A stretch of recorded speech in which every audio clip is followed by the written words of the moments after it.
Hello my dear students, आज से हम लोग शुरू करने जा रहे हैं my dear optics 12th class का। अगर देखा जाए तो एक सिंगल ऐसा चैप्टर माय डियर जिससे सबसे ज़्यादा नंबर के क्वेश्चन आपके एग्जामिनेशन में आने वाले हैं माय डियर। अगर आप कुल मिला के देखें तो सिलेबस के अकॉर्डिंग जो आपको 10 यूनिट्स पढ़नी होती हैं उसमें अकेला एक सिंगल यूनिट है, यानी 9 यूनिट्स हमने ऑलरेडी लगभग कवर कर लिया है माय डियर।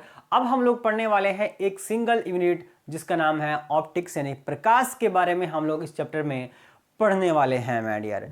और इस चैप्टर से आते हैं 14 से 15 नंबर के क्वेश्चन माय डियर। तो काफ़ी इंपॉर्टेंट चैप्टर है 12 के बोर्ड एग्जामिनेशन के अगर व्यू से देखा जाए तो, क्योंकि यहाँ से वो सभी क्वेश्चंस आते हैं, जैसे कि 1 नंबर के क्वेश्चन भी आएंगे, 2 नंबर के क्वेश्चन भी आएंगे और 5 नंबर के क्वेश्चन भी आने वाले हैं। यानी कि जो भी पॉसिबिलिटीज होती है क्वेश्चंस आने की, वो सभी तरह के क्वेश्चंस यहाँ से इस चैप्टर से, एक सिंगल चैप्टर से आते हैं माय डियर। तो कहने के लिए एक यूनिट है, एक चैप्टर है, पर इसके अंदर बहुत सारे छोटे छोटे चैप्टर्स हैं। तो कह लीजिए, समझ लीजिए आपकी काफ़ी लंबा चैप्टर होता है, काफ़ी बड़ा चैप्टर है आपका ऑप्टिक्स माय डियर। और हम लोग के पास समय है बहुत कम, इसलिए हम लोग वो सारे इंपॉर्टेंट टॉपिक पढ़ के चलेंगे जहां से आपके एग्जाम में क्वेश्चन आएंगे। और आज आप जो है, जो भी वीडियोज यहाँ पे बनेंगी, जो भी क्लासेस में मैं आपको पढ़ाऊंगा, अगर सिर्फ और सिर्फ आप उतना ही करके चलेंगे माय डियर, तब भी आप बहुत आसानी से सारे क्वेश्चन का जवाब दे पाएंगे माय डियर। तो शुरू करते हैं आज का क्लास, शुरू करते हैं ऑप्टिक्स की क्लास माय डियर। चलिए देखेंगे, आज से हम लोग शुरू करेंगे माय डियर ऑप्टिक्स, यानी कि प्रकाश की हम लोग बोलते हैं, इसको क्या बोलते हैं? प्रकाश की बोलते हैं माय डियर। यानी कि इसके अंदर हम लोग पढ़ेंगे, जाहिर सी बात है, किसके बारे में? प्रकाश के बारे में। ऑप्टिक्स आपके फिजिक्स का एक ऐसा ब्रांच है जिसमें हम लोग लाइट की स्टडी करते हैं माय डियर। किसके बारे में जानते हैं हम लोग? लाइट के बारे में। तो सबसे पहले हम लोग जानेंगे कि आखिर लाइट, ये प्रकाश है ही क्या, कौन सी चीज। तो हम लोग जानेंगे पहले कि प्रकाश क्या होती है, फिर प्रकाश के बारे में और भी डिटेल, सारी फिनोमेनाज, इसकी घटनाएं हम लोग बारी बारी से करके स्टडी करेंगे माय डियर। तो प्रकाश क्या होता है? प्रकाश क्या होता है सबको पता है, it is a form of energy. क्या होता है? ऊर्जा का एक रूप होता है। It is a form of energy which is a part of electromagnetic spectrum. Electromagnetic spectrum कहाँ से कहाँ तक रेंज होता है? 4000 से लेके 7800, 7800 एंगस्ट्रॉन। हम लोग प्रकाश की बात करते हैं। तो प्रकाश क्या है? एक ऊर्जा का रूप होता है जो खुद विद्युत चुंबकीय तरंग जो होते हैं वही होता है। प्रकाश क्या होता है? एक विद्युत चुंबकीय तरंग होता है या विद्युत चुंबकीय स्पेक्ट्रम का एक पार्ट होता है। हमने आपको इलेक्ट्रोमैग्नेटिक स्पेक्ट्रम पढ़ाया है, उसमें 7 आपको वेव्स पढ़ाई थी, जिसमें विजिबल लाइट था। वही विजिबल लाइट, आपका लाइट के बारे में हम लोग पढ़ने जा रहे हैं माय डियर। तो विद्युत चुंबकीय तरंग होता है प्रकाश, ऊर्जा का एक रूप होता है जिसका तरंग दैर्ध्य, वेवलेंथ कहां से कहां तक? 4000 से 7800 एंगस्ट्रॉन तक होता है माय डियर। तो ये हो गई प्रकाश के बारे में कि प्रकाश क्या है। सबको पता है प्रकाश एक ऊर्जा है। अब प्रकाश के पास 2 नेचर्स होते हैं, उसको मैंने ड्यूल नेचर ऑफ रेडिएशन में ऑलरेडी आपको पहले ही पढ़ा दिया है माय डियर, कि प्रकाश के पास 2 प्रकृतियां होती हैं, एक तरंग और दूसरा कण नेचर होता है, पार्टिकल नेचर, और दूसरा वेव नेचर होता है। प्रकाश को हम लोग तरंग भी मानते हैं और प्रकाश को कण भी मानते हैं। जहां कण मानते थे वहां फोटोन का कॉन्सेप्ट था, और पूरा चैप्टर हमने फोटोन पे पढ़ा हुआ था, dual nature of radiation my dear. अब हम लोग जानेंगे प्रकाश का डेफिनेशन हमने समझ लिया। अब एक्चुअली में हमको इस चैप्टर में पढ़ना क्या क्या चीजें हैं वो आप समझ जाइए। लाइट जो है आपका ऑप्टिक्स माय डियर 2 भाग में है। ऑप्टिक्स आपके 2 भाग में पढ़ना है आपको। एक पढ़ना है रे ऑप्टिक्स और दूसरा पढ़ना है वेव ऑप्टिक्स के बारे में। हालांकि एक और तीसरा भी ऑप्टिक्स होता है जिसको हम लोग क्वांटम ऑप्टिक्स बोलते हैं, क्वांटम ऑप्टिक्स। पर ये क्वांटम ऑप्टिक्स हमें नहीं पढ़ना होता है। ठीक है, हमें सिर्फ पढ़ना है क्या, ray optics and wave optics, दो भागों में है। यानी कि आपका जो चैप्टर है वो दो पार्ट में डिवाइडेड है, एक है रे ऑप्टिक्स, दूसरा है वेव ऑप्टिक्स। तो सबसे पहले हम लोग रे ऑप्टिक्स की कहानी समझेंगे, फिर बाद में वेव ऑप्टिक्स पढ़ेंगे माय डियर। तो सबसे पहले हम लोग शुरू करने जा रहे हैं रे ऑप्टिक्स। जाहिर सी बात है, रे आप समझ सकते हैं, इसमें किरण मानना है, और इसमें क्या मानना है, तरंग। वेव मतलब तरंग मानना है, यानी कि प्रकाश को अगर तरंग मान के अगर अध्ययन करेंगे, कहां पर, वेव ऑप्टिक्स में। तो यहां पे कौन कौन सी घटनाएं हम पढ़ने वाले हैं, यहां पे पढ़ेंगे हम लोग माय डियर, प्रकाश का इंटरफेरेंस, व्यतिकरण, हिंदी में क्या बोलते हैं, व्यतिकरण। दूसरा होता है डिफ्रैक्शन, डिफ्रैक्शन होता है माय डियर, यानी कि प्रकाश का आप कह सकते हैं क्या, विवर्तन, प्रकाश का विवर्तन होता है, ये डबल एफ होता है। और तीसरा नंबर पढ़ते हैं पोलराइजेशन, यानी प्रकाश का ध्रुवण, प्रकाश का व्यतिकरण इंटरफेरेंस, प्रकाश का डिफ्रैक्शन विवर्तन, और प्रकाश का पोलराइजेशन यानी कि ध्रुवण। ये सारी बातें हम लोग पढ़ते हैं वेव ऑप्टिक्स में, लाइट को, प्रकाश को तरंग मानते हुए माय डियर। तो इसकी कहानी हम लोग बाद में समझ लेंगे। फिलहाल हम लोग पढ़ने वाले हैं रे ऑप्टिक्स, जिसमें प्रकाश को क्या मानेंगे, रे मानेंगे, किरण मानेंगे। यानी कि यहां पे हम क्या मानेंगे, पार्टिकल नेचर। यहां पे कौन सा नेचर मानेंगे, पार्टिकल नेचर, कण प्रकृति। प्रकाश की कौन सी प्रकृति होगी, कण प्रकृति मानेंगे रे ऑप्टिक्स में। तो रे ऑप्टिक्स में हमें पढ़ना क्या क्या है माय डियर, सबसे पहले पढ़ना होता है रिफ्लेक्शन, प्रकाश का परावर्तन, फिर पढ़ना होता है रिफ्रैक्शन, प्रकाश का अपवर्तन, और इसके अलावा हमें एक और चीज पढ़ना है, वो है डिस्पर्सन, प्रकाश का वर्ण विक्षेपण, डिस्पर्सन। तीन बातें हो गई, परावर्तन हो गई, अपवर्तन हो गई और डिस्पर्सन हो गई। तीन जो घटनाएं हैं वो हम लोग पढ़ेंगे रे ऑप्टिक्स में, और तीन घटनाएं इंटरफेरेंस, डिफ्रैक्शन, पोलराइजेशन, ये पढ़ेंगे वेव ऑप्टिक्स में। हालांकि रे ऑप्टिक्स में इन तीनों के अलावा एक अलग से हेडिंग हम लोग पढ़ेंगे जिसका नाम होगा ऑप्टिकल इंस्ट्रूमेंट, प्रकाशीय यंत्र, जिसमें हम लोग सूक्ष्मदर्शी के बारे में पढ़ेंगे, माइक्रोस्कोप के बारे में और टेलीस्कोप यानी कि दूरदर्शी के बारे में हमें पढ़ना होता है। तो इसके इस रे ऑप्टिक्स में 4 चैप्टर है कुल मिला के अगर देखा जाए तो, reflection, refraction, dispersion and 4th number optical instrument my dear, यानी कि प्रकाशीय यंत्र के बारे में। तो 4 चैप्टर को बारी बारी से हम लोग पढ़ेंगे। पहले परावर्तन पढ़ेंगे, फिर अपवर्तन, फिर वर्ण विक्षेपण, और फिर पढ़ लेंगे माय डियर 4था नंबर प्रकाशीय यंत्र, माइक्रोस्कोप और टेलीस्कोप के बारे में। अब मैं आप सभी के नॉलेज के लिए एक बात बता देना चाहता हूं कि आपके एग्जामिनेशन में देखिए, आप स्मार्ट वर्क अगर नहीं कीजिएगा, आपके पास समय कम है, तो स्मार्ट वर्क अगर आप नहीं करेंगे तो आपका बेहतर नंबर नहीं आ पाएगा माय डियर। आपको ये पहले जानना पड़ेगा कि कहां से हमारे एग्जामिनेशन में क्वेश्चन आने की संभावनाएं पूरी तरह से है माय डियर।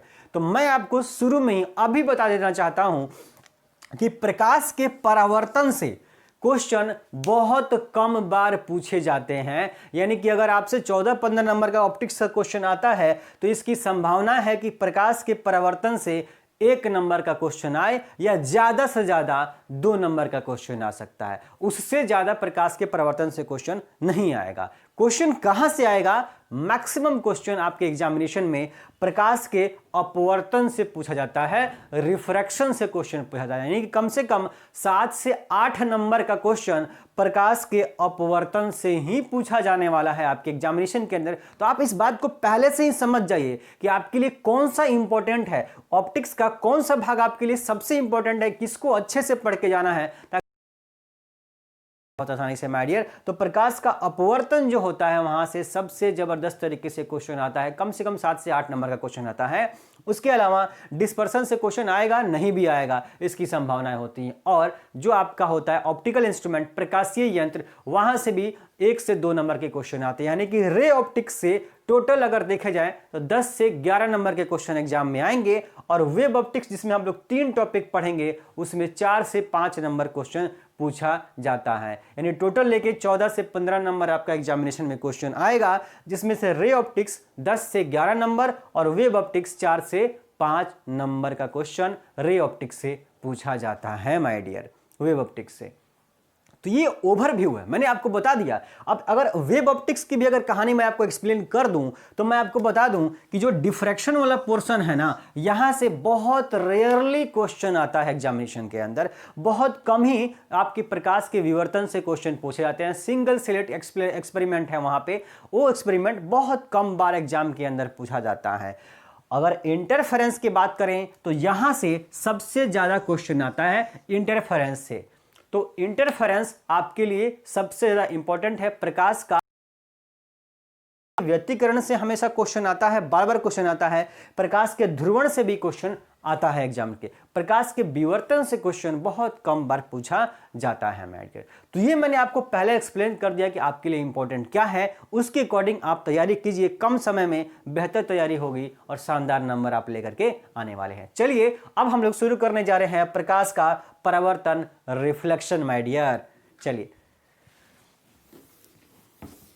ये देखिए माय डियर, फिर जो है बोर्ड मिटाने में प्रॉब्लम। ठंड में इंक जमते टाइम नहीं लगता है।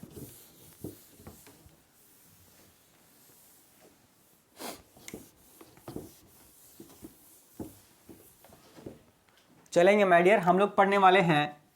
अच्छा, सबसे पहले एक चीज और जान लेते हैं, क्या ऑप्टिक्स यानी लाइट की properties, properties of light.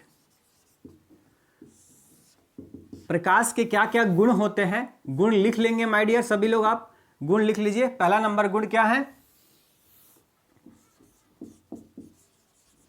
It has two nature.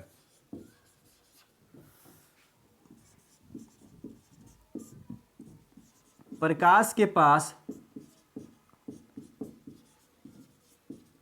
दो प्रकृति होता है। कौन कौन? कण और तरंग, पहले आपको बता चुके हैं। Second point,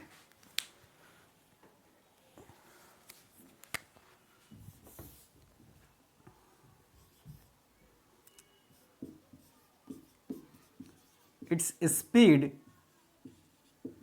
in air vacuum is 3 × 10⁸ metre per second.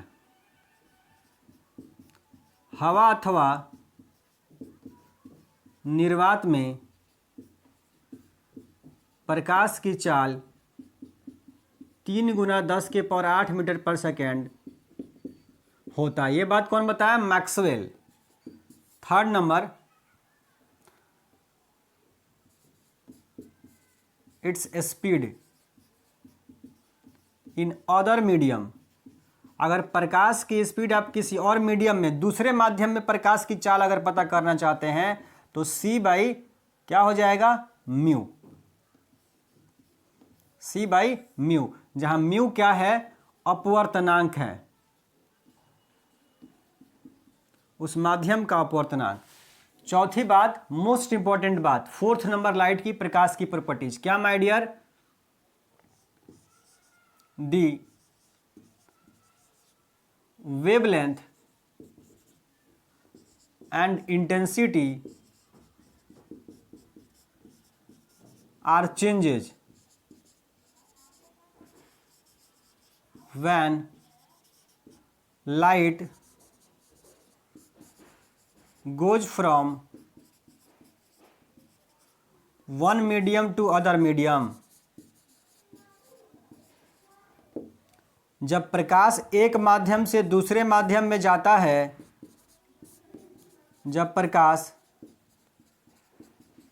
एक माध्यम से दूसरे माध्यम में जाता है तब उसका तरंगदैर्घ्य तथा तीव्रता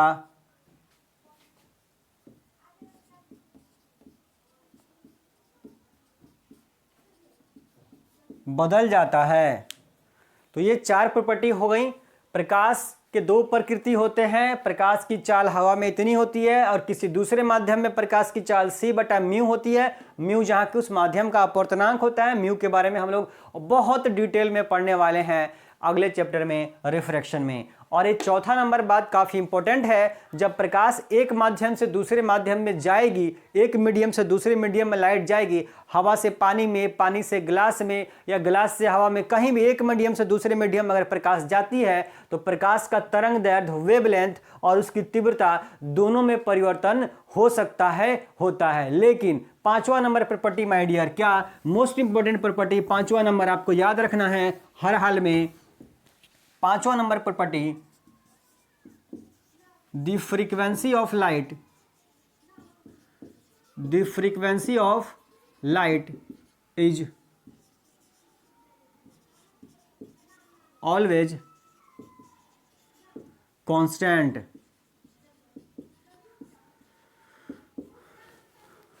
प्रकाश की आवृत्ति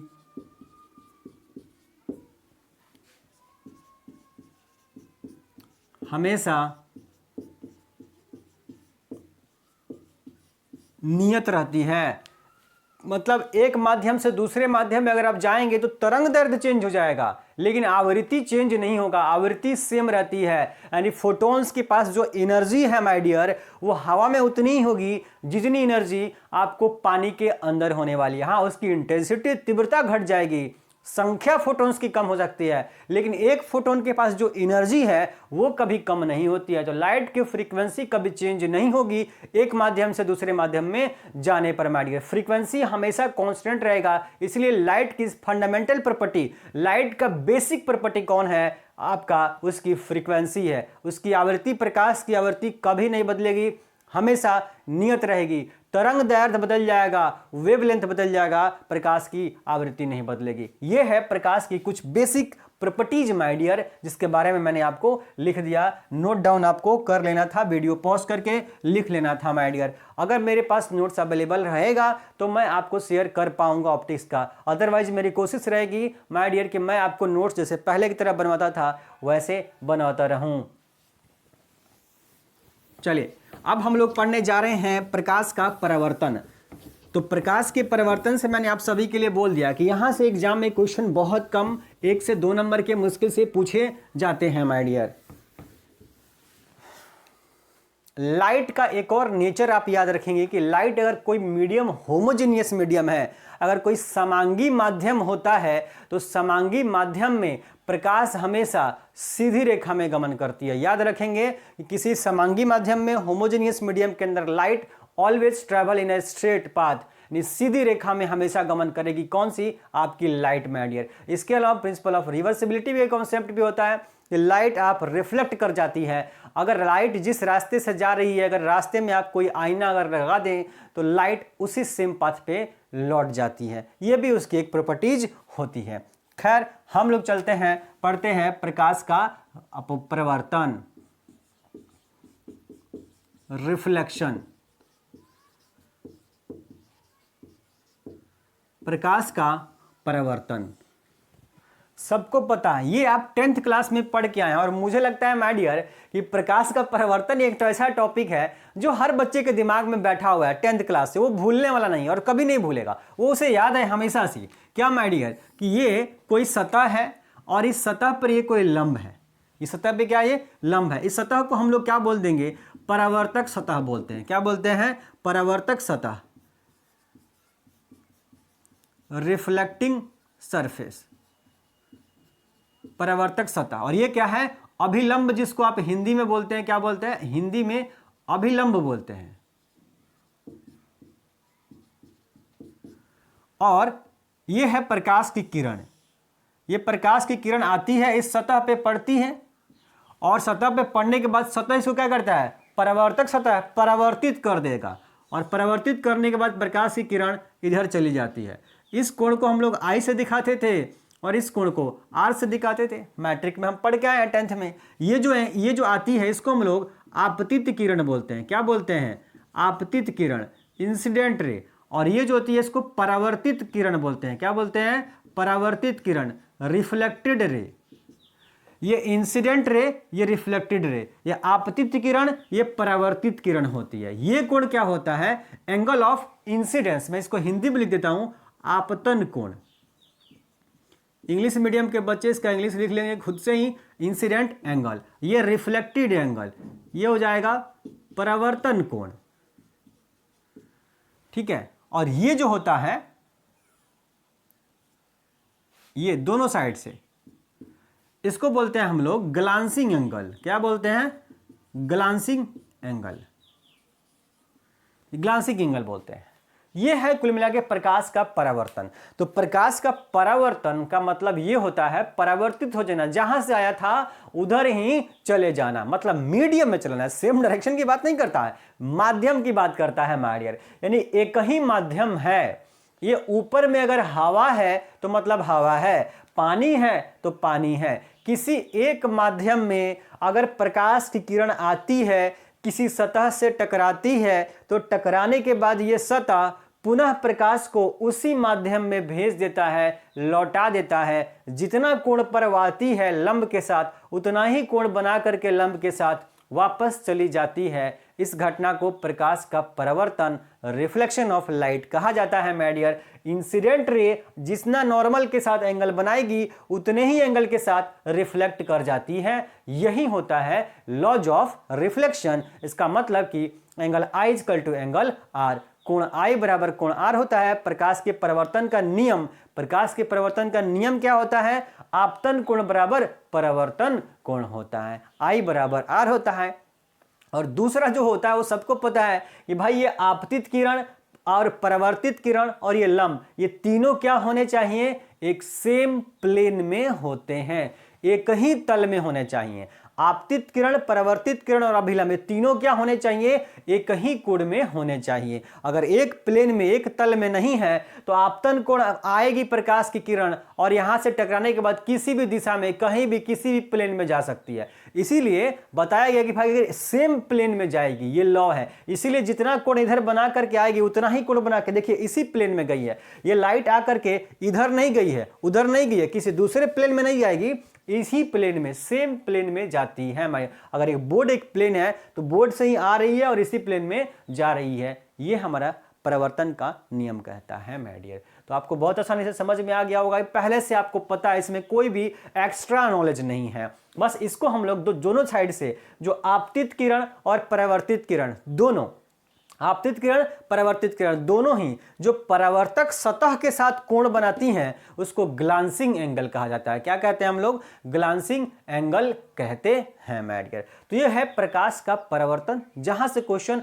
इस डेफिनेशन से तो कम से कम आपके एग्जाम में नहीं आने वाला है। खैर भी एग्जाम में मैं बार बार बोल रहा हूं, आप स्मार्ट वर्क करना सीखिए माय डियर। कहां से क्वेश्चन आपके एग्जाम में आएगा इस बात को पहले से भांपना सीखिए माय डियर। प्रकाश का परावर्तन 10वीं में काफी इंपॉर्टेंट होता है, खूब अच्छे से पढ़ के आता है। इंटरमीडिएट में यहां से क्वेश्चन कम आएगा। कहां से आएगा? प्रकाश के परावर्तन में ही कुछ ऐसे टॉपिक्स हैं जो मोस्ट इंपॉर्टेंट है, उसको मैं बताऊंगा जब पढ़ाऊंगा तो, और वहीं से क्वेश्चन आपके एग्जाम में आएंगे भी माय डियर। ठीक है, तो प्रकाश के परावर्तन के नियम अगर आपको लिखना है तो आप खुद से लिखेंगे माय डियर, दो नियम कि भाई आपतित किरण, परावर्तित किरण और अभिलंब एक ही तल में होंगे और कोण आई बराबर कोण आर, आपतन कोण और परावर्तन कोण का मान हमेशा बराबर होता है माय डियर। ठीक है, तो ये है प्रकाश का परावर्तन। अब हमको इसमें जानना है एंगल ऑफ डेविएशन के बारे में, विचलन कोण के बारे में। तो नेक्स्ट हेडिंग बनाएंगे angle of deviation. Angle of deviation,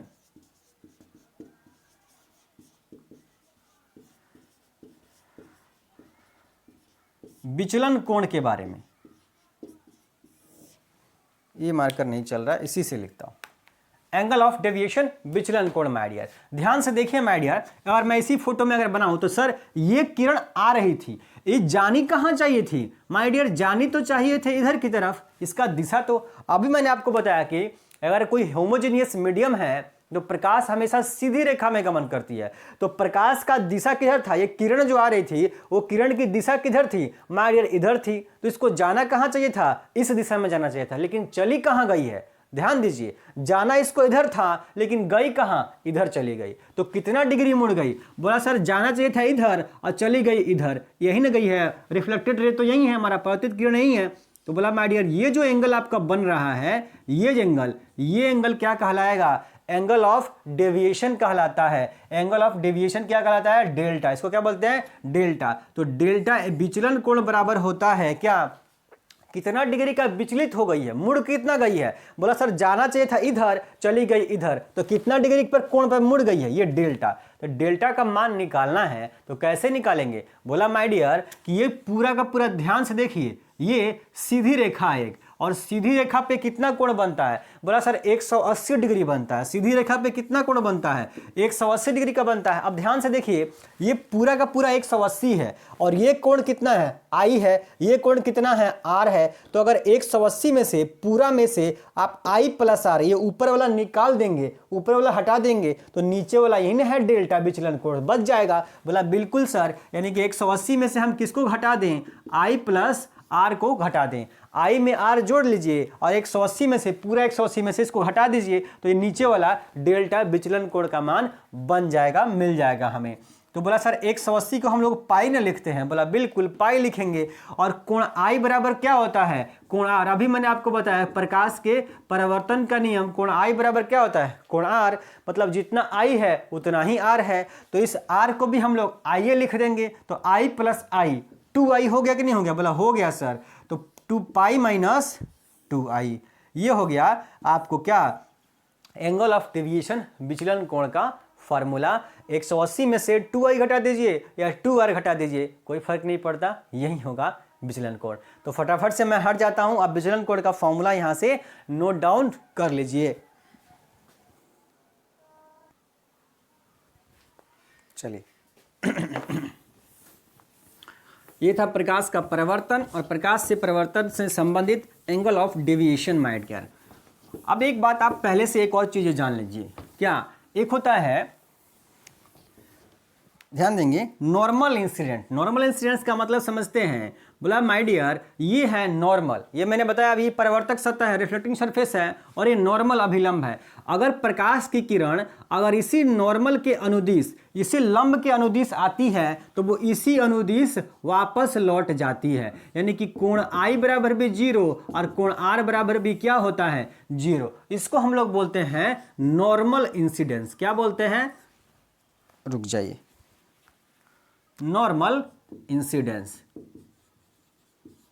इसको बोलते हैं नॉर्मल इंसिडेंस। अभिलंब आपतन बोलते हैं, यानी कि लंब के अनुदिश, जो लंब होता है उसी के अनुदिश आपतित किरण आई और उसी के अनुदिश वापस लौट जाती है मारियर। तो आपतन कोण बनेगा किसके साथ, जब नॉर्मल के साथ ही किरण आ रही है और नॉर्मल के साथ ही जा रही है, तो ना आपतन कोण बनेगा ना परावर्तन कोण बनेगा। इसको, इस टॉपिक को हम लोग बोलते हैं नॉर्मल इंसिडेंट। एक नॉर्मल ग्रेजिंग सरफेस भी होता है, एक होता है ग्रेजिंग सरफेस। मतलब कि ये जो सतह था परावर्तक सतह, अगर प्रकाश की किरण इसी अनुदिश आई, अगर इसी के अनुदिश आई, तो इसी के साथ वापस लौट जाएगी। कि प्रकाश की किरण जो आ रही है वो लंब के साथ, अभिलंब के साथ कितना डिग्री का कोण बना रही है। बोला माय डियर 90 डिग्री। तो हम जानते हैं कि आई बराबर आर होता है, तो परावर्तित भी कितना डिग्री पे होगी माय डियर। बोला 90 डिग्री पे होगी, इसलिए 180 डिग्री बन जाएगा। और यही जो सतह था, इस सतह के अनुदिश ही प्रकाश की किरण निकल जाएगी। इसको हम लोग बोलते हैं ग्रेजिंग सरफेस। क्या बोलते हैं, ग्रेजिंग सरफेस बोलते हैं।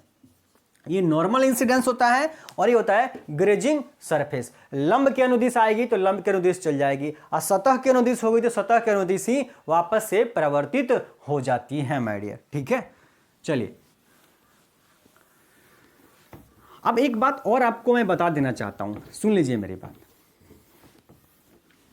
प्रकाश का परावर्तन और प्रकाश का अपवर्तन, ये घटनाएं जो होती हैं ये ऑलवेज, हमेशा साथ साथ होती हैं। सुनिए मेरी बात फिर से माय डियर।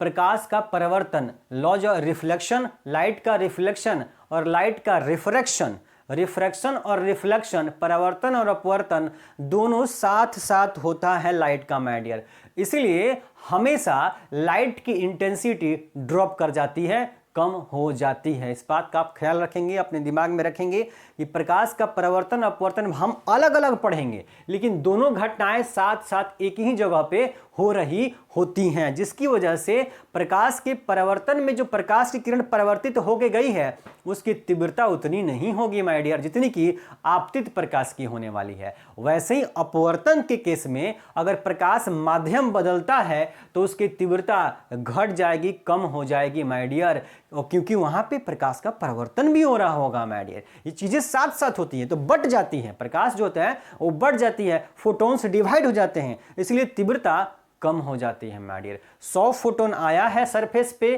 तो कुछ फोटोन रह जाएगा, कुछ फोटोन किसी और मीडियम में चला जाएगा, कुछ फोटोन वापस लौट जाता है, इसलिए फोटोन्स के अकॉर्डिंग ही तो इंटेंसिटी कम होती है। ये बात मैंने ड्यूअल नेचर ऑफ रेडिएशन में कई बार आपको पढ़ा दिया है माय डियर, ठीक है। चलिए अब हम लोग पढ़ते हैं कि कैसे किसी दर्पण से, समतल दर्पण से कैसे वस्तु का प्रतिबिंब बनता है। तो रिफ्लेक्शन फ्रॉम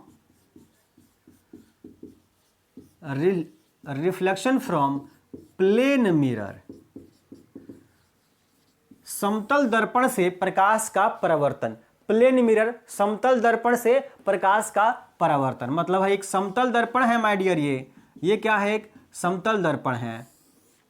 इसके सामने मान लीजिए आपने कोई वस्तु रखा है, जैसे आप खुद खड़े हैं तो दर्पण से आप कितनी दूरी पे खड़े हैं, मान लीजिए x दूरी पे खड़े हैं, तो ये है किरण प्रकाश यहां चली आएगी। एक दूसरा किरण अगर यहां आएगी तो बोला माय डियर जितना कोण बना के आएगी उतने कोण पे वापस लौट जाएगी। तो ये अगर आई है तो यार है, तो बोला सर कि ये कभी दोनों मिलेंगे नहीं, तो जरा इनको पीछे मिलाइए। तो पीछे जब मिलाएंगे आप तो कहीं यहां पे मिलने वाली है माय डियर। इसलिए आपका अगर आप ये खुद खड़े हैं ए बी तो आपका प्रतिबिंब नजर आएगा ए डैश बी डैश दर्पण के पीछे की ओर कितना दूरी पर, सेम दूरी पे माय डियर, सेम दूरी पे आप नजर आने वाले हैं। तो यह समतल दर्पण में प्रकाश का परावर्तन की घटना आपको दिखाई जा रही है, यानी कि समतल दर्पण में वस्तु का प्रतिबिंब कहां बनता है। हमको सिर्फ ये से जाना है कि समतल दर्पण में वस्तु का प्रतिबिंब कैसा बनता है, उसका साइज क्या होता है, उसका नेचर, उसकी प्रकृति क्या होती है। तो आप देख सकते हैं अपने आप से, इसमें ये कोई चीजें पढ़ने वाली बात नहीं है। आप अपने आप से घरों में देखते हैं, आप अपना चेहरा जब आईने में देखते हैं तो आपका चेहरा जितना बड़ा है माय डियर उतना ही बड़ा आपका आईने में दिखाई देता है। मतलब कि जितना फोटो है यानी ऑब्जेक्ट जितना बड़ा है, वस्तु जितना बड़ा है, प्रतिबिंब भी उतना ही बड़ा बनेगा। और दर्पण से आप जितना दूरी पे खड़े होंगे उतनी ही दूर पीछे की ओर आपका प्रतिबिंब वहां पे दिखाई देता होगा, इमेज दिखाई देता होगा। इसका मतलब कि ये अगर मिरर है, ये मिरर, तो मिरर से x डिस्टेंस पर अगर वस्तु है तो इसी x डिस्टेंस पर पीछे की ओर इमेज, प्रतिबिंब बनता है माय डियर। डिस्टेंसेस सेम होती है और दोनों का हाइट भी क्या है, दोनों का साइज भी क्या होता है, बिल्कुल सेम होता है माय डियर, बिल्कुल क्या होता है, सेम होता है। और अगर आपका क्या है, ये हाइट सेम है तो ये जो ऑब्जेक्ट इमेज बनेगा ये कैसा बनेगा माय डियर, ये बन रहा है सीधा, इरेक्ट बन रहा है, सेम साइज का बन रहा है। और अगर इरेक्ट बन रहा है तो क्या बनेगा, वर्चुअल बन रहा है। क्या बन रहा है, वर्चुअल, काल्पनिक। तो क्या बनता है, हमको याद रखना है भाई कि प्रतिबिंब समतल दर्पण में, ये समतल दर्पण में क्या होता है, प्रतिबिंब मतलब सीधा बनता है और क्या बनता है, समान साइज का, समान आकार का, आकार क्या रहता है, समान, और काल्पनिक, क्या बनता है, काल्पनिक बनता है। अब आपको मैं एक फॉर्मूला पढ़ाऊंगा बाद में आवर्धन का, कल की क्लास में हम लोग पढ़ेंगे आवर्धन का फॉर्मूला, लेकिन इससे संबंधित समतल दर्पण से संबंधित बातें आवर्धन की यहीं पे लिखेंगे। आवर्धन बराबर, मैं फिर कल पढ़ाऊंगा, आवर्धन बराबर होता है ऊंचाई बटा वस्तु का ऊंचाई, height of image upon height of object. प्रतिबिंब की ऊंचाई बटा वस्तु की ऊंचाई होती है आवर्धन माय डियर। ये आप मैट्रिक में 10th में भी पढ़े हुए हैं। तो बोला सर समतल दर्पण में जितना बड़ा प्रतिबिंब होगा, जितना वस्तु होता है उतना ही बड़ा प्रतिबिंब होता है, दोनों का हाइट सेम ही होता है। इसका मतलब जब ऊपर भी सेम, दोनों सेम है तो कट जाएगा, m का वैल्यू क्या मिलेगा, 1। यही बात आपको याद रखनी है, मैं बार बार बोल रहा हूं। परावर्तन में कुछ ऐसे टॉपिक्स हैं जहां से क्वेश्चन आएगा माय डियर, वो टॉपिक मैं बार बार बोल रहा हूं। जैसे कि आवर्धन हो गया, समतल दर्पण का आवर्धन कितना होता है? 1 होता है। क्यों होता है? क्योंकि जितना वस्तु हाइट होता है उतनी ही हाइट प्रतिबिंब की होती है माय डियर। तो एम आवर्धन क्या हो जाएगा? 1 हो जाएगा। ये बात आपको याद रखनी है। तो समतल दर्पण में प्रतिबिंब कैसा बनेगा?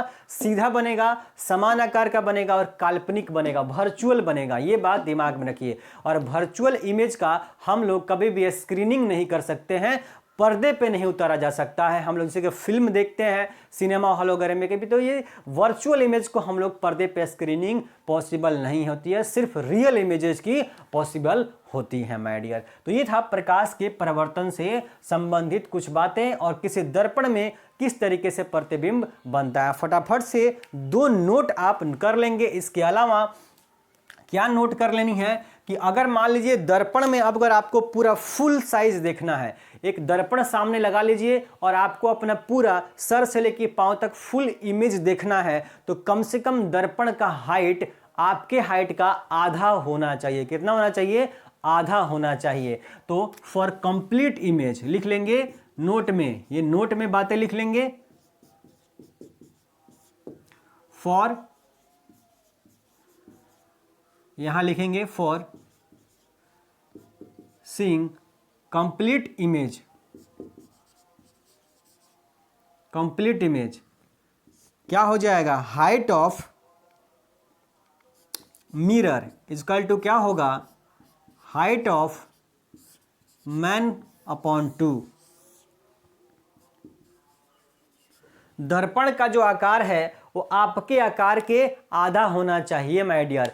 एक समतल दर्पण से अगर हमको अपना प्रतिबिंब देखना है, इमेज देखना है, अपना फोटो देखना है, पूरा फुल फोटो देखना है सर से लेके पांव तक, तो होना चाहिए आपके हाइट का आधा, कम से कम दर्पण का साइज होगा, आधा दर्पण का साइज होगा। दर्पण का जो हाइट है वो आदमी के हाइट का आधा होना चाहिए। दर्पण के हाइट का आधा होना, आदमी के हाइट का आधा होना चाहिए दर्पण का हाइट, मिरर का हाइट, तभी क्या हो जाएगा? कंप्लीट इमेज हम लोग अपना देख पाते हैं माय डियर। तो ये बातें आप याद रखेंगे। अब नेक्स्ट क्लास में हम लोग प्रकाश के परावर्तन से ही संबंधित कुछ और शानदार बातें हम लोग पढ़ने जा रहे हैं माय डियर। और प्रकाश के परावर्तन का याद रखेंगे सिर्फ 2 क्लास होगा।